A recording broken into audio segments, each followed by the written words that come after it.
বাংলাদেশে কেন এত বন্যা হয়? আসলে এই বন্যার জন্য দায়ী কি? প্রতি বছর শুনে থাকবে বাংলাদেশের কোনো না কোনো অঞ্চল ব্যাপকভাবে বন্যার কবলে পড়ে ক্ষয়ক্ষতি হয়েছে। আর এবারে যে বন্যাটা হয়েছে তার ক্ষয়ক্ষতির নিরিখটা আরও অনেক বেশি। এবারে সাধারণ মানুষ যে বিপদে পড়েছে বন্যার কবলে পড়ে, ছোট ছোট বাচ্চা থেকে শুরু করে গবাদি পশু এবং সাধারণ মানুষ প্রচুর সমস্যার মধ্যে ভুগছে।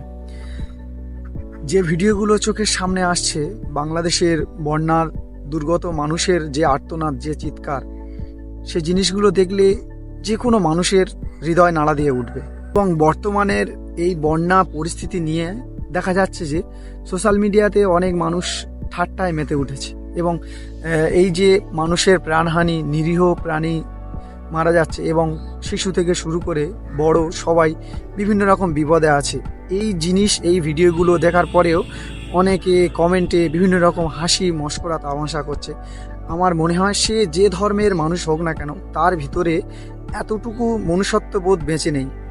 একটা মানুষ যত পাপ কাজ করুক না কেন, কোনো মানুষ বিপদে পড়লে সে যদি তার বিপদে পাশে না দাঁড়াতে পারে, যদি সামান্য অনুশোচনাটা প্রকাশ করে, তাহলে মানুষ এইটা বুঝে শান্তি পায়। আর অনেক মানুষ এইগুলো নিয়ে বিভিন্ন রকম হাসি ঠাট্টা তামাশা করছে। আমার মনে হয় তারা কোনোভাবেই মানুষ না। মানুষ কতটা কাতর হয়ে সাহায্য প্রার্থনা করছে মানুষের কাছে। আসলে এই বন্যার পিছনে কি কারণ লুকিয়ে আছে?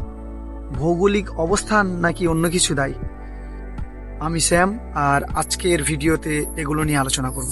ভৌগোলিক অবস্থানগত দিকের কথা যদি বলি, তাহলে ব্যাপারটা আলাদা। আমরা সবাই জানি যে বাংলাদেশ হলো একটা নদীমাতৃক দেশ এবং এখানে প্রায় বন্যা লেগে থাকে, বিশেষত বর্ষাকালে।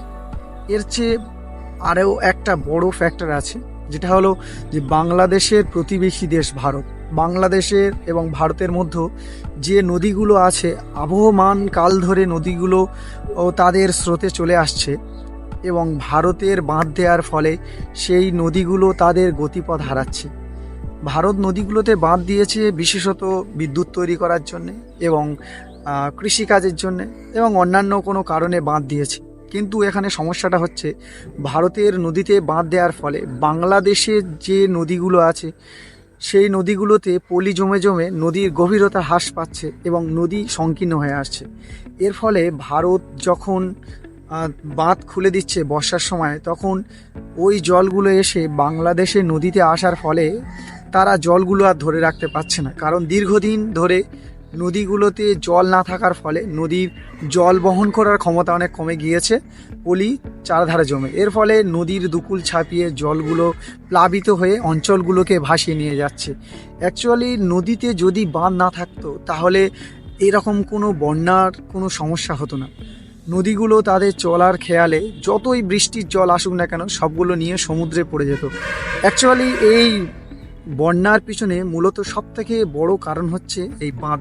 ভারতবর্ষের ত্রিপুরায় বন্যা যখন প্রবল আকার ধারণ করে, খুব 20 থেকে 22 জন লোকের মৃত্যু হয় এবং ঠিক সেই সময় বন্যার জল যখন বাঁধের কাছে এসে জমা হয়ে প্রবল আকার ধারণ করে, তখন ভারতের পক্ষ থেকে জানানো হচ্ছে যে বাঁধটা একটা অটোমেটিক সিস্টেম আছে, যে সিস্টেমের ফলে বন্যার জল যখন বেশি হবে তখন বাঁধটা অটোমেটিক খুলে যাবে। কিন্তু এখানকার মেন বিষয় হলো যে বাঁধটা আছে, বাঁধ খুলে দেওয়ার আগে অথবা যখন বাঁধের কাছে জলটা জমে বেশি পরিমাণে জল দাঁড়িয়ে যাচ্ছে, তখন খুব সম্ভবত আগে থেকে ব্যাপারটাকে জানিয়ে দেওয়া উচিত ছিল। তার ফলে বাংলাদেশের যে বন্যা কবলিত এলাকা, সেখানে সাধারণ মানুষ থেকে শুরু করে সব কিছু সরকারের নিয়ন্ত্রণে থাকতো এবং সাধারণ মানুষদেরকে সেখান থেকে সরিয়ে নিয়ে অন্য জায়গায় যাওয়া যেত। কিন্তু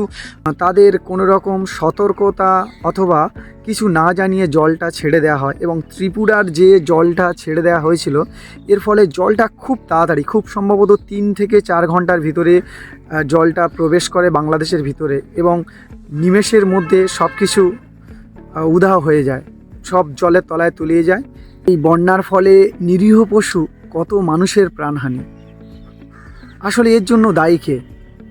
বাংলাদেশের সকল মানুষদেরকে এর একটা বিকল্প ভাবনা ভাবতে হবে, যেহেতু তারা দেখতে পাচ্ছে যে প্রতি বছর তাদের যে বন্যার ফলে যে কোনো না যে কোনো প্রকারে প্রচুর ক্ষয়ক্ষতি হচ্ছে, কিন্তু মানুষ নিশ্চুপ হয়ে বসে আছে। এবার সময় এসে গেছে যে কোনো একটা কিছু ভাবা দরকার, এবং এই বন্যাকে আগামী বছর কিভাবে প্রতিরোধ করা যায় সে ব্যাপারটা নিয়েও ভাবতে হবে। যারা বিপদের মধ্যে আছে তারা অবশ্যই সাবধানে থাকার চেষ্টা করবেন, এবং অসুস্থ যারা আছেন তাদের সুস্থতা কামনা করি। ভালো থাকবেন বাংলাদেশের বন্যা কবলিত সমস্ত মানুষ।